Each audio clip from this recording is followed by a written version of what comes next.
Hey guys, Tommy here, back with another video, and I'm going to be talking about the craziest week that I've probably ever had in my entire life. Most of you guys probably know what I'm going to be talking about, but I wanted to go into the full story because I haven't been able to really tell it yet. So I guess I'll just dive straight into the first part, which is Coachella 2025 weekend one. I had a plan, and that plan was to get on stage with Green Day and play a song with them. I've been a fan of them my whole life. The plan was to make a shirt that said, "Hey Billy, can I play guitar?" and get there as early as I could and get to the front and just stay there all day.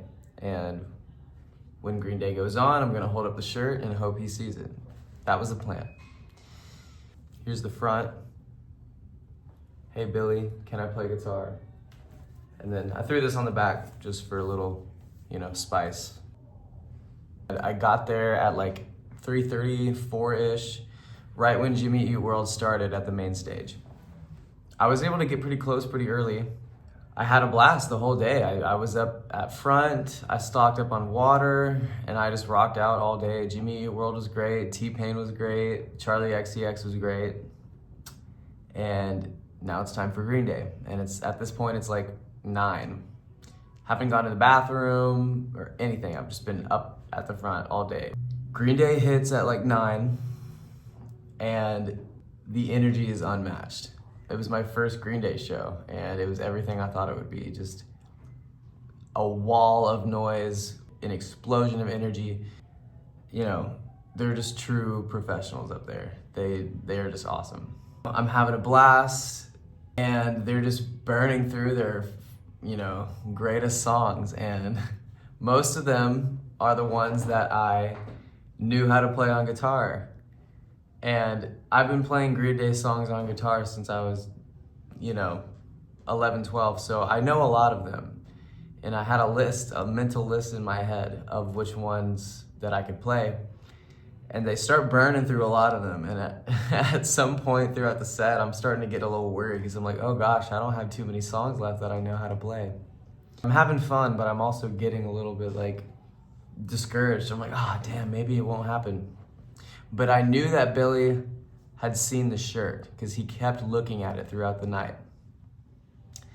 And then finally, he grabs his acoustic guitar and he comes to the front of the stage.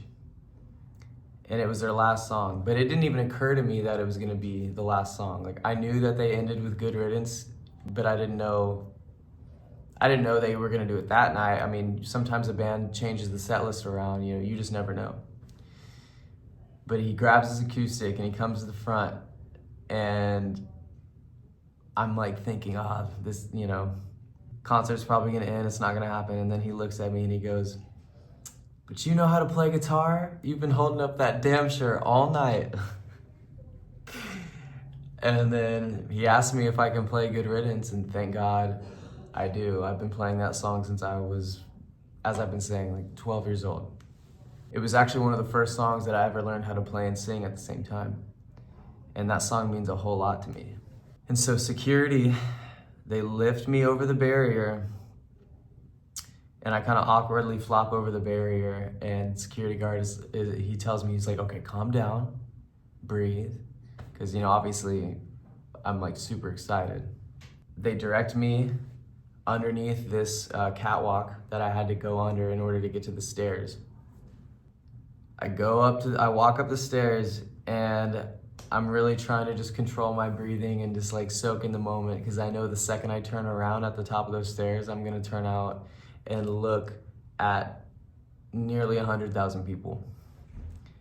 And that's exactly what I did. Turned around, and it was just, I still can't describe how amazing it felt to be up there and to be in front of that many people all screaming for you.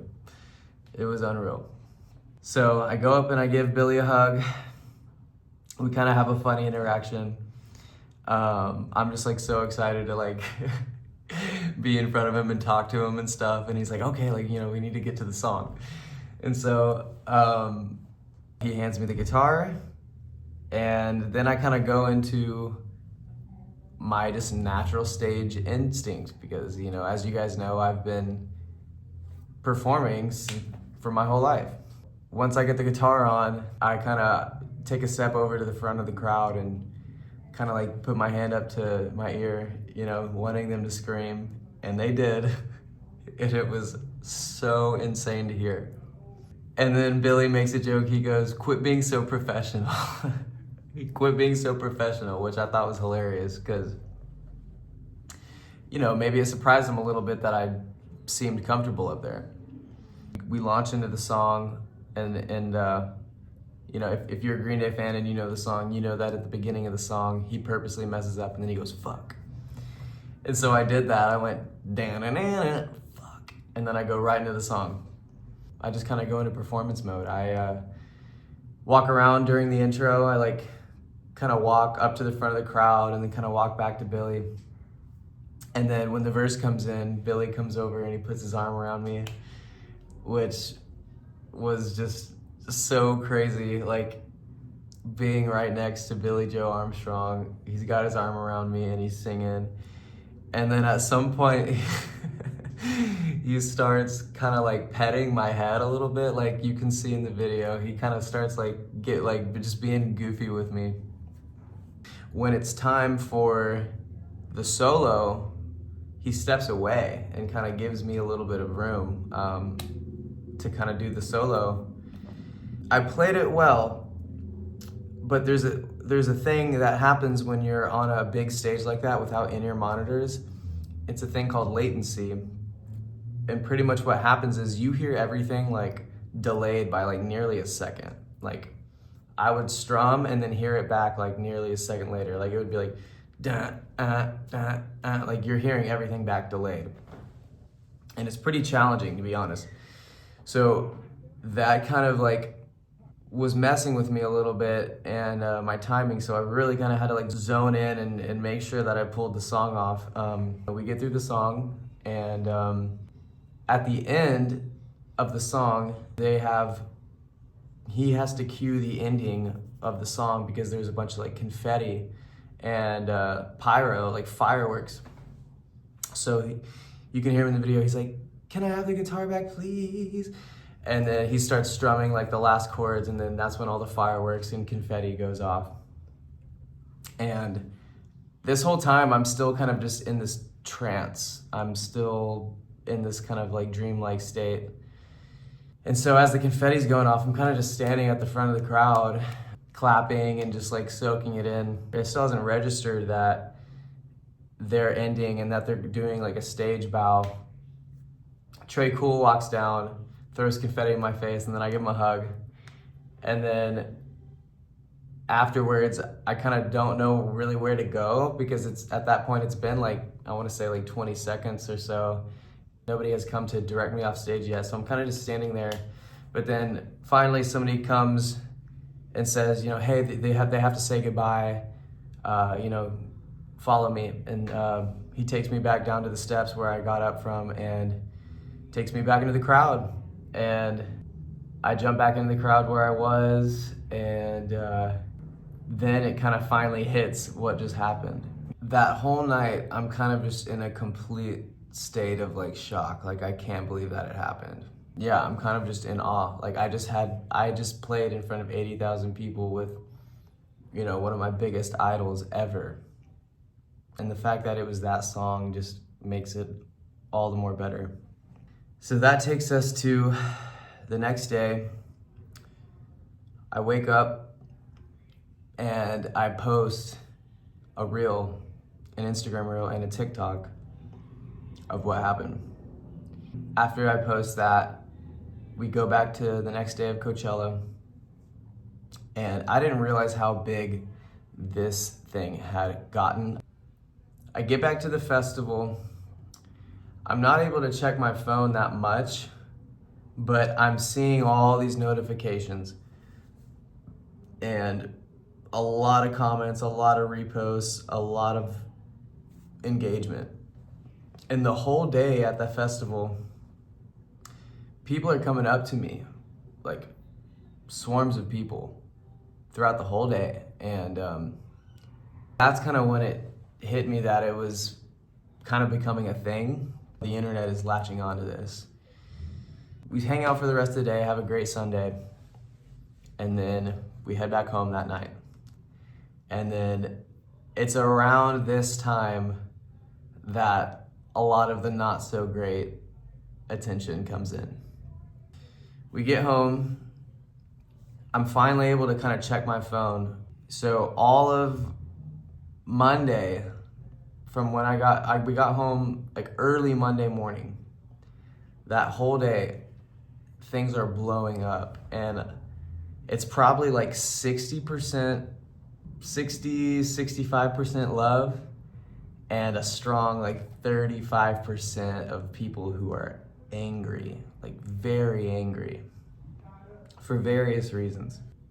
It was a little upsetting, but overall I kind of just, it's the internet, so people are gonna be upset regardless. But the things that they were upset at me for were pretty bizarre. Like, they were saying that I was being disrespectful to Billy by walking around on stage a little bit, which still doesn't make sense to me, because if a rock legend invites you on stage to perform a song, why wouldn't you perform a little bit? Especially if you are a performer, which I am.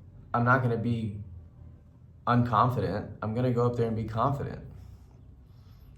I feel like that's pretty obvious to me, but people are saying that I was trying too hard to steal the limelight and being disrespectful and being arrogant and cocky.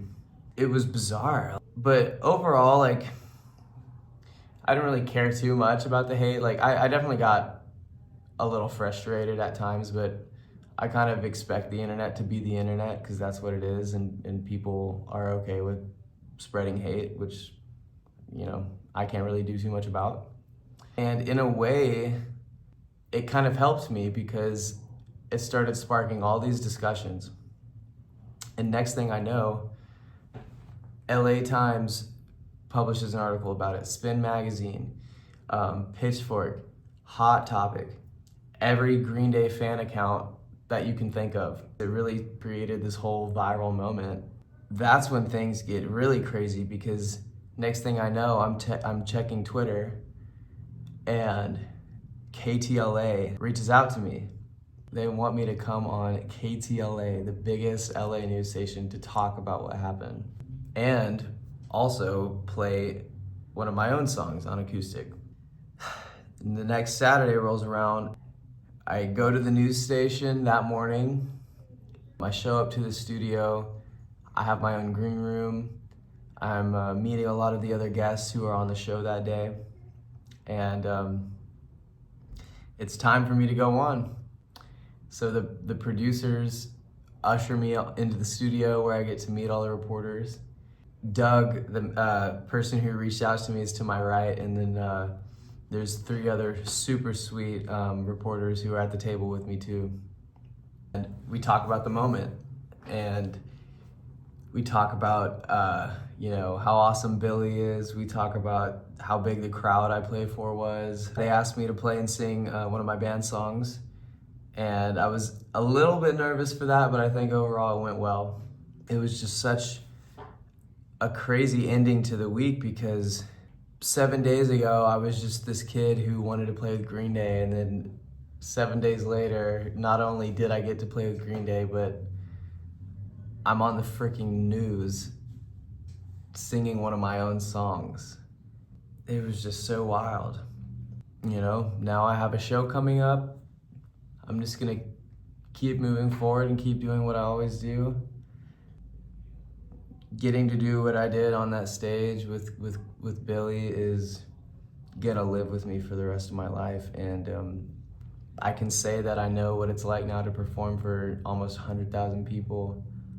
I got to do it with one of my all-time favorite musicians, and Billy, if you see this, I'm so damn grateful that you gave me that opportunity. I got to live a dream. I just came out of this whole week feeling so confident, because I know that I am capable of performing in front of that many people.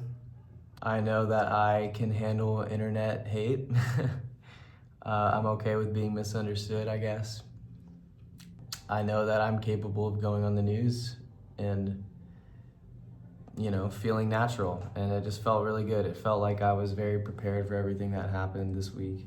I'm just ready to take what I learned and take those experiences and just to keep moving forward as I go on with this music journey, this music dream that I have.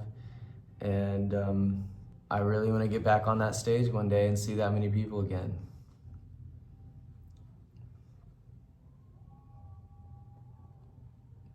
I need to make that happen. I need to get back up there and experience that again. So anyway, Billy, thanks again, dude. It changed my life. To everybody who has been sending super kind messages and congratulating me, thanks so much.